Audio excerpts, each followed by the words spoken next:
Hey friends, welcome to Wife Talk, where I will be answering some questions about being a wife and what that means for my journey. So if this sounds interesting to you, please give this video a big thumbs up because it really does support our channel. Don't forget to hit subscribe and tap that bell because I upload every Monday and Thursday, and let's get to chatting. This is the first time I'm meeting. Thank you so much for clicking on my video. My name is Beck. I am a mom to 4 beautiful children and I have been married to Michael for 10.5 years. Now this by no means makes me an expert. As the title states, it is Wife Talk. Please feel free to comment down below, participating in conversation, asking question. If you want to share your own experiences, I would love for us just to support one another. But I'm going to be answering some questions about my journey into being a wife and how that has evolved and changed over the last 10.5 years. First question is, do I have any regrets about being married young? The answer is no, I don't. I wouldn't change it for the world.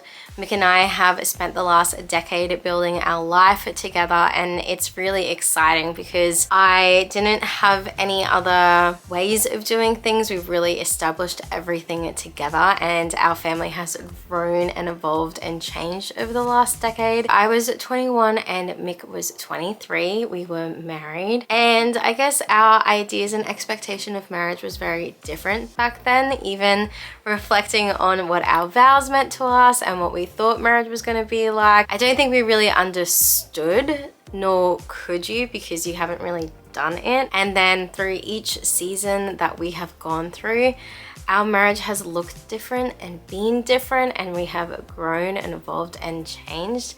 And for that, I am extremely thankful. My marriage is one of the biggest blessings in my life. As a Christian mama, what is the priority of husband and kids? And I think the first and foremost is God as my #1 priority. When I am investing in my relationship with God, it gives me wisdom, clarity, direction. It really fulfills me because my second priority is going to be Michael. At the end of the day, Mick and I want to have a marriage that is going to last our lifetime and beyond. We want to make sure, especially after raising our kids, that we are still connected to each other. We want to get to our kids being empty, or for us to be empty nesters, and for us to still enjoy each other and still want to continue doing life with each other. And then my third priority is going to be the kids after Michael, because the end of the game, my relationship with my kids is to eventually release them into the world. As heartbreaking as that is, but it is something where I am trying to get closer to Michael and release my kids. That's the reason why my priorities are God, Michael, and then my kids. And then underneath falls everything else. It's tricky to do that, but that is definitely what I have learned to be vital in having a healthy, happy married life that results in the kids also finding stability in our marriage as well, is by investing into it and making it a priority. Next question is, how important is communication? And I remember my father-in-law on our wedding day giving us a speech, and in that was communication is key, and it truly is. It really is the foundation of your marriage. It's the foundation of any friendship in general. And Mick and I have had to really adjust the way that we speak to each other. When we were in our early years of marriage, we were still quite young, quite immature. But now I feel really happy and confident with the way that we interact with each other. One thing to remember is you need to make sure that you are giving words of affirmation and thanks in your marriage. Especially when you have kids, it can become so easy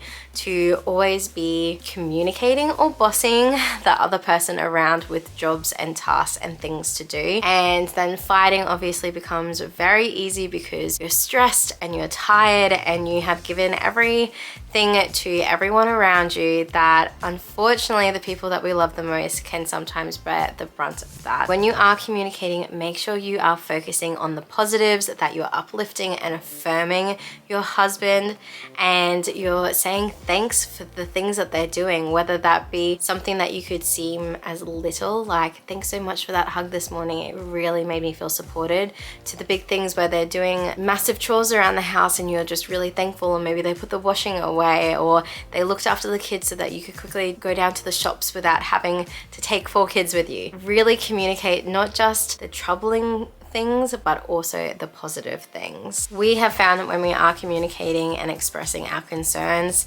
saying I feel statements have been beneficial because it's not doing the blame game. We try and not state statements that say you, because it can come across as very defensive, which then puts the other person in a defensive position, and then that's when things can get heated. We also try to make sure that we are hearing and validating each other's feelings, because both sides are very important. Being part of a marriage really is a lot of communication, a lot of being open, being mindful, being present, and this really truly is the foundation of having a marriage that you enjoy being part of, is making sure that you know when to have conversations and when to let it go, because there are some things that you need to just let it go, have a breather, maybe even take one for the team, and if it pops up later down the track, then have a conversation then. Do we have time for each other while looking after the 4 kids? And this is a great question, because it is something that we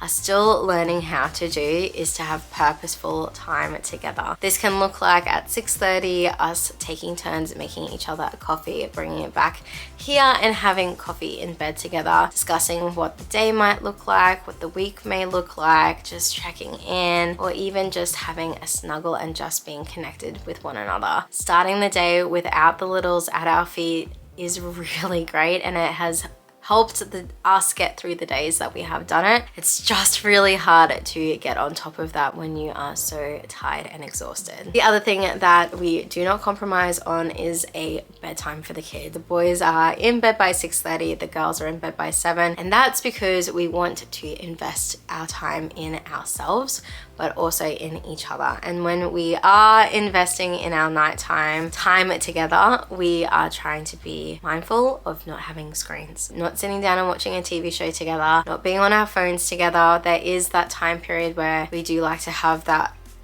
unwind time and grounding time, because nighttime routine can be very chaotic with the 4 littles, but we do try and do something together as a shared experience, whether that be a board game, we might sit and draw something, we might just have a chat over a cuppa, but really just having purposeful time together. And the more that you can share experiences together, the deeper your relationship will grow, and the more you'll just want and long to hang out with each other. If I could give myself some advice as a newlywed, what would it be? This is a great question. I think something that I've recently discovered is that the little things matter, and to not do them because you don't think that they make that big of a difference. For example, I recently watched a video where a wife would greet her husband every afternoon at the door with a kiss. And I thought I could do this. Even though nighttime routines are chaotic, and by the time Mick comes home, the kids are either eating dinner or they're having showers and baths, and it's just a madhouse. I thought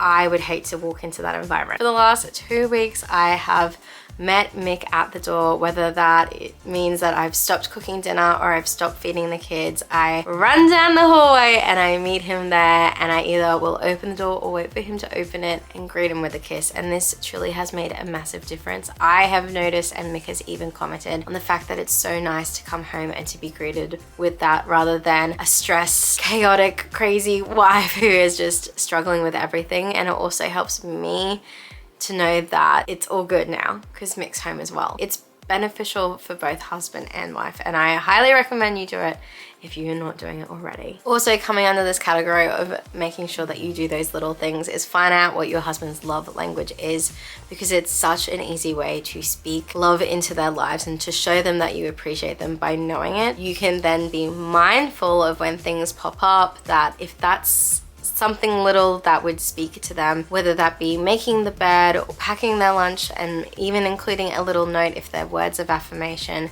Those little things really can make a big difference, and it just shows that you are investing into your marriage. You're investing into the relationship so that you can get the most out of it. How did we pick which chores we would do?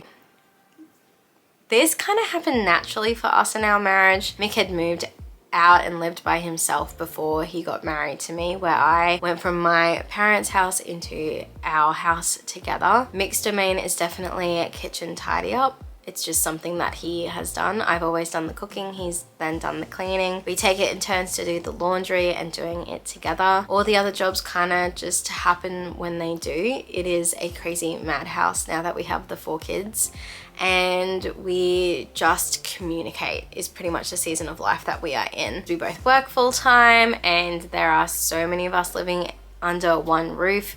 We also ask the kids to help us out with chores. It's just about the fact that if we're starting to feel overwhelmed, we need to communicate and say, hey, I need your help with X, Y, and Z, and the other person will jump on top of that. We have learnt the hard way not to feel like we have to carry the load all by ourselves. The best when we are working together as a team, and that is something that we reassure each other and encourage each other, but we are there for each other, and like I said at the start, communication is key. We definitely don't share the stereotypical gender roles in our marriage, and we really haven't ever done that.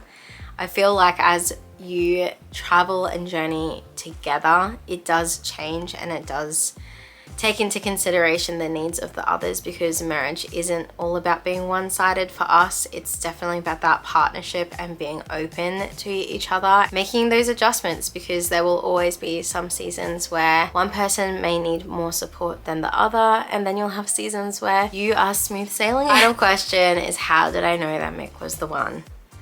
For us personally, our worlds just collided hardcore. I didn't even know that Mick existed, and then all of a sudden he was in my place of work. He was doing a youth camp that I was a leader on, and he was a leader as well. We also met each other through a combined church's Christmas choir. So all of a sudden this guy was in my life, but it has been a choice for both of us to invest in our marriage. I could not have thought of a better husband than in Michael, and he is just a terrific dad. He is my best friend, and there is no one in this world that I would rather do life together with. But we have really had to invest into it. There could have been many a time where we have given up on it and we could have easily walked away. However, when we said our vows, we meant it. We are going to fight for our marriage. We're going to fight for our family. We are going to try and do our best for the rest of our lives. And I'm glad to have someone who is as invested in marriage as I am, because I feel like you can become pretty complacent with being a husband and wife couple, that you can slip into being roommates. And it really is a choice to love on each other, to check in on each other, to be intimate with each other, to serve each other, to be connected. It takes a lot of work, but it is 1000% worth it, and I wouldn't change it for anything in the world. Thanks so much for watching my wife talk video. If you have any more questions or want to chat, please comment in the comment section down below, because this parenting gig doesn't come with a rule book. We only have each other, and I'll see you in my next video. Bye.